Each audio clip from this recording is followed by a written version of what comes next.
उपयोग नहीं कर सकता। है सम्यक दृष्टि, है क्षायक सम्यक दृष्टि, फिर भी यह स्थिति है।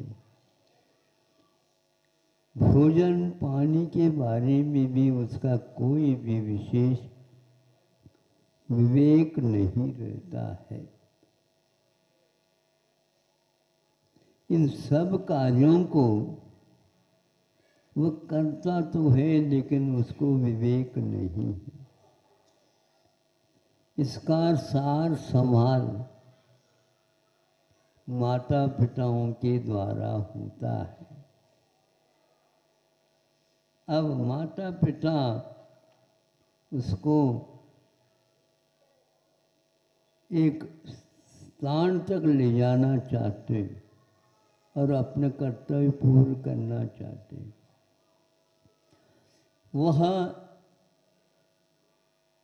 वहीं पर मूर्तता भी है और शौचादि कार्य भी करता है।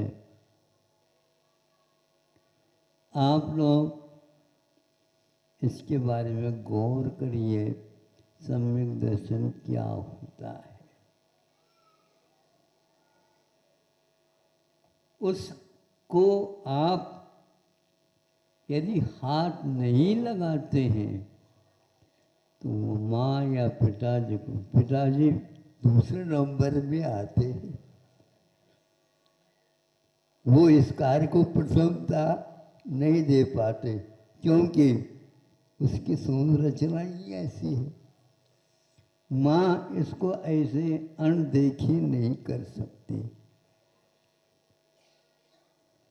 अपने लिए भी वह उपयोग होता है और उसके लिए भी स्वयं आप समझ करके उसकी वह उपचार विधि करती है। उसको देख करके न रोती है और न ही उसको गौण करती है। कितना बड़ा दायित्व है ये,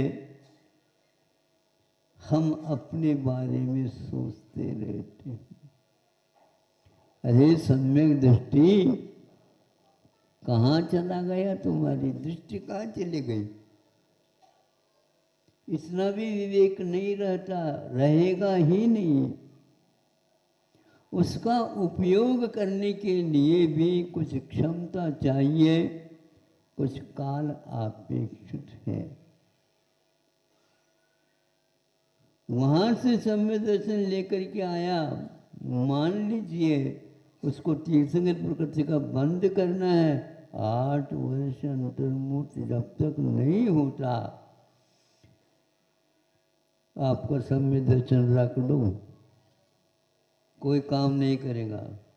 मुनि बनना चाहते हैं तो भी कम से कम 8 वर्ष अंतर्मुक्त, इसके उपरांत भी और भी अनुबंध है उसके साथ, बाद में आप ले सकेंगे। उसके योग्य बनाने में लगे हैं माता पिता, पूरा परिवार, और घृणा नहीं करते। हाथ धोते, पैर धोते, सब कुछ धो धा करके, वस्त्र पहना करके बिठाया और वहाँ मिट्टी में गया, मिट्टी दोनों जेब भर लिया। अब माँ क्या करेगी बताओ? पुनः अपने काम को छोड़ करके, और कोई है ही नहीं, वही करती, ऐसे करती रहती है, कभी भी नाक मरोड़ नहीं थी है? अरे नाक को थोड़े से काट करके कहीं रख लो।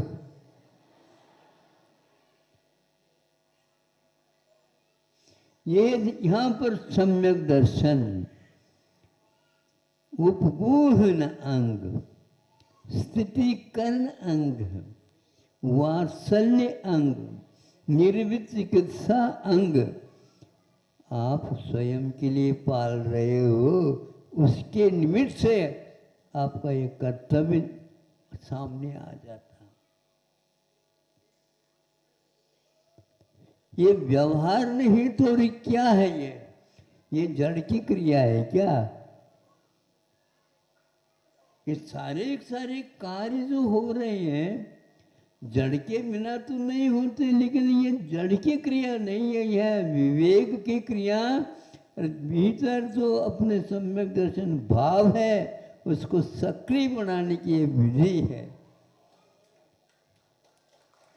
आज स्थिति बहुत बदल गई है। सीधे उसको इतने समय तक अस्पताल में भर्ती कर दो या अनाथ आश्रम में भेज दो, कौन देखेगा?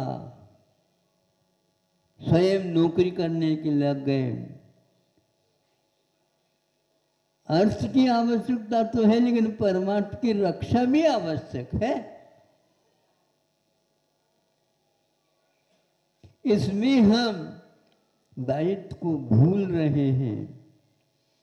हम भोजन स्वयं नहीं बना सकते, होटल का ले आने खा लो, उसको भी खिला दो। आपका सम्यक दर्शन कैसे सुरक्षित रहेगा? आप आखिर क्या करना चाहते हैं? आप अपने लिए भी क्या सोच रहे हैं? पर की पीड़ा अपनी करुणा की परीक्षा लेती है। अर्थ क्या है इसका? हम दूसरे के लिए नहीं कर रहे हैं, आपके पास दया का क्या भाव कितना है? बाजार में आप अपने माल को बेचना चाहते हो, लेकिन बाजार में भाव क्या चल रहा है ये भी तो देखो। कुछ लोग दुर्भाव कर लेते हैं, कुछ लोग सद्भाव कर लेते हैं, कुछ लोग स्वभाव मेरा कर्तव्य समझ करके कर लेते हैं। हर बात में हम क्रियाओं को केवल दूसरे के लिए ही मान करके चलते हैं। उनको अभी सम्यक दर्शन के बारे में अध्ययन नहीं करना है, प्रयोग और करना पड़ेगा।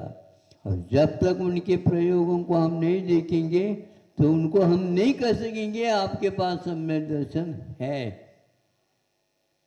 क्योंकि सम्यक दर्शन ऐसे बलबूते पर नहीं पल सकता।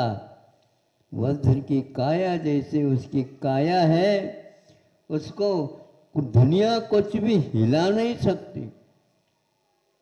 पराश्रित होकर के कुछ भी आप करना चाहें तो आचार्य कहते हैं यह आपकी गलत धारणा है सम्यक दर्शन के विषय में।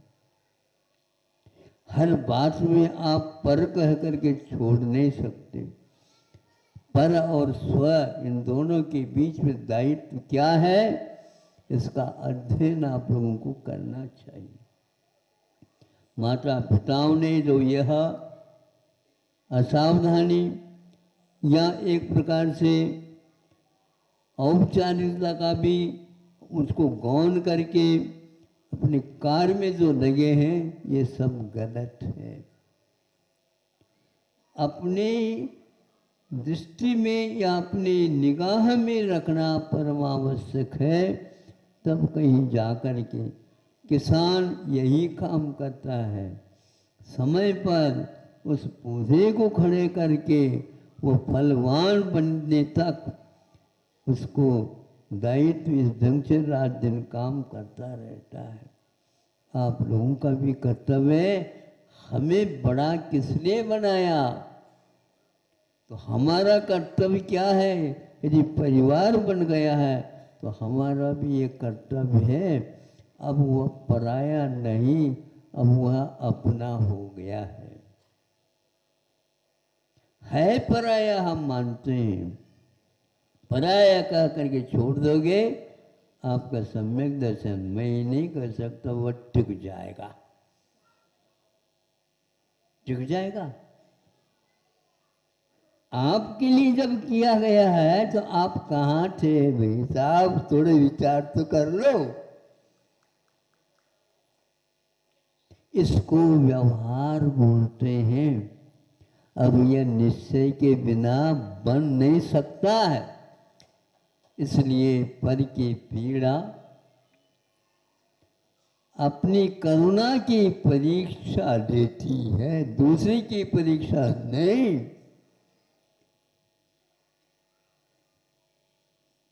कक्षा के गुरु जी होते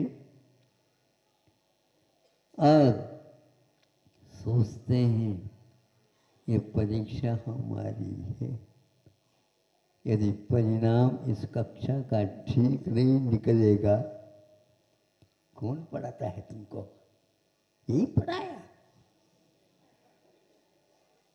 अब आप स्वयं भी सोचो, हमारे गुरु जी उन्होंने तो पढ़ाया है, नाम उनका आ रहा है और हमें सोचना पड़ रहा है। उन्होंने भी ये कहा था कि तुम लगन के साथ, स्थिरता के साथ उसका पालन, लेकिन उससे भी ज्यादा वह देखता रहता है। कैसे देखता रहता है? हमने इसका चित्रण किया, यूं पढ़ते रहे,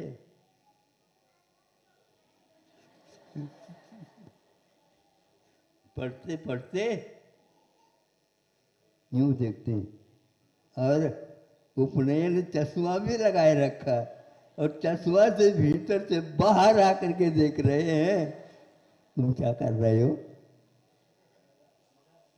निगाह, निगाह बहुत, दृष्टि बहुत ही सशक्त है। ये रात दिन चिंता, इसलिए जो दायित्व रखते हैं उनके लिए पूज्य बात स्वामी ने कहा, पर हित संपादन एक कार्यम आचार्य वर्याम प्रणिपति स्म। नमोस्तु करते हैं इसे आचार्य को, जो परहित को ही अपना हित मान करके अपना कर्तव्य को करते हैं, उनके लिए दूसरा और कोई नहीं आता, विषय ही नहीं है उसका। आप इन सब बातों को सुन करके आज वर्तमान की अपनी परिस्थिति को भी तुलना के रूप में रख सकते हैं अपनी सामने। क्या क्या अपने को करना है और हमारे लिए किसी ने किया है, उसके भी दूसरे ने किया है। यह प्रवाह कब तक का है? जब साक्षात तीर्थंकर थे उस तक का है। आज नहीं खुल रहे कुछ, हर बात को इतिहास के साथ जोड़ करके चलो, इसका नाम है अपना इतिहास। अपने दायित्व के साथ उसको जोड़ करके चलिए। केवल सम्यक दर्शन कहने से सम्यक दर्शन नहीं, और सम्यक दर्शन के 8 अंग यदि पल गए, फिर वो अगली कक्षा आए बिना नहीं रहेगी। इस दायित्व का निर्वहन करने के लिए आगे वह चला जाता है, किंतु रुकता नहीं। अंतिम 6 काल है, अंतिम काल तक वह पहुंच जाता है और काल को भी वह चुनौती देता है, मृत्युंजयी बनूंगा। अब मुझे कुछ करना नहीं, जो कुछ करना था प्रयोग के साथ चला है। जीवन के अंतिम क्षणों में वह उसको भी संभाल लेता है, और उसमें भी एक प्रकार से स्व के लिए ही नहीं लेता, दूसरे के लिए भी यह कक्षा पार करना है। किसी भी प्रकार से उसमें प्रमाद नहीं करता। बंधुओं, 8 अंगों को लेकर के आप अपने सम्यक दर्शन के बारे में सोचिएगा। समय आपका ज़्यादा हो जाएगा, 1 मिनट और है। इसमें क्या क्या कौन से अंग आ गए, इसमें अपने लिए 4 और पर के निमित्त से अपने को पूर्ति करना है। ये 8 अंगों का स्वरूप गुरु जी के मुख से हमने सुना था। किताब तो बहुत पढ़ी जाती है, लिखी भी जा सकती है। वो इसलिए महत्वपूर्ण नहीं है जितनी महत्वपूर्ण इसलिए उपकरणों के लिए गुरु वेनम एक शब्द दिया है, वो बहुत भारी है। अब धीरे धीरे मालूम पड़ रहा है वो बहुत भारी है, लेकिन फिर भी हम आभारी हैं, हम आभारी। अहिंसा परमो धर्म। चलो।